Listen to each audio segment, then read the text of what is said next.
Hello दोस्तों, आज की इस वीडियो लेक्चर में हम डिस्कस करेंगे पीवी सेली के ग्रेट वर्क ओज़िमैंडिस को। पीवी सेली रोमांटिक एरा के ग्रेट राइटर थे और पीवी सेली का जन्म हुआ था 4 अगस्त 1792 को वेस्ट ससेक्स इंग्लैंड में। वो एक जमींदार के बेटे थे और पीवी सेली हमेशा कंट्रोवर्सी में रहते थे क्योंकि वो अपनी राय देते रहते थे रिलीजन पे, है ना, नेचर पे। तो उन्होंने एक वर्क पब्लिश किया था 1811 में, नास्तिकता की आवश्यकता, नेसेसिटी ऑफ एथिज्म, ओके, जिसके बाद उनको ऑक्सफोर्ड से एक्सपेल कर दिया गया था, निष्कासित कर दिया गया था।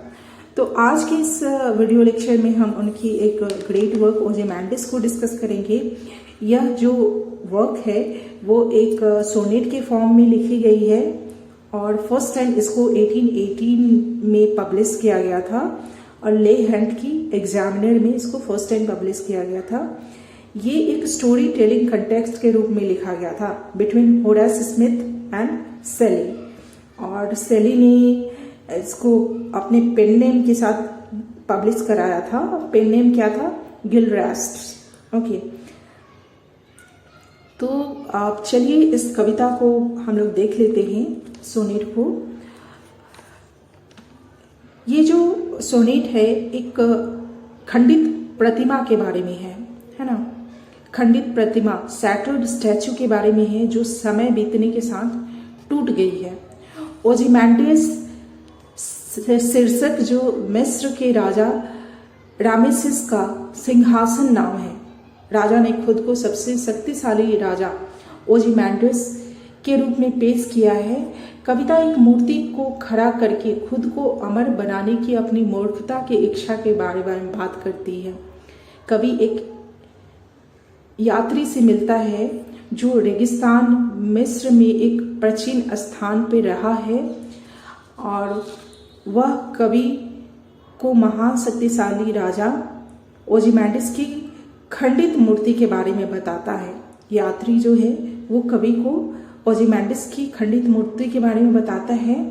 यह समय बीतने के साथ नष्ट हो गई है। वो बताता है कि उसने रेगिस्तान में एक मूर्ति के अवशेष को देखा। पत्थर से बने 2 विशाल पैर खड़े थे और मूर्ति का शेष भाग, ऊपरी शरीर गायब था। मूर्ति का एक और हिस्सा, चेहरा, पास में रेत पर पड़ा था। चेहरा क्षतिग्रस्त हो गया था और टुकड़ों में टूट गया था। प्रतिमा के चेहरे पर नाराजगी और एक तंज भरी मुस्कान के भाव थे।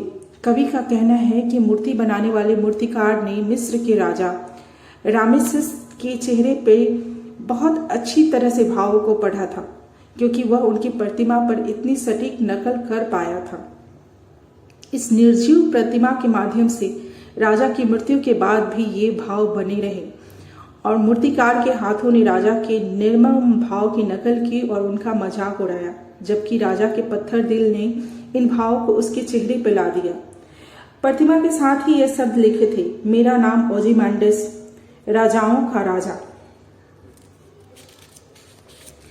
तो यहाँ पे जो मेन थीम है इस कविता की, कि यहाँ जो कवि है वो एक यूनिवर्सल ट्रूथ को दिखाना चाहता है अपनी कविता के माध्यम से। वह कहता है कि इस दुनिया में सारा कुछ टेम्पररी है, कुछ भी परमानेंट नहीं है। समय सबसे अधिक बलवान है और समय के साथ सबका अंत निश्चित है।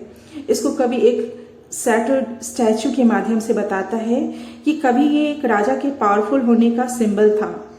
राजा ने ये बड़ी सी विशाल मूर्ति इसलिए बनाई थी कि आने वाली पीढ़ियां जो है उसको देखें और समझें कि वो राजा कितना पावरफुल था, लेकिन समय ने उसको खंडित कर दिया है। समय सबसे अधिक बलवान है और यही इस कविता का मेन थीम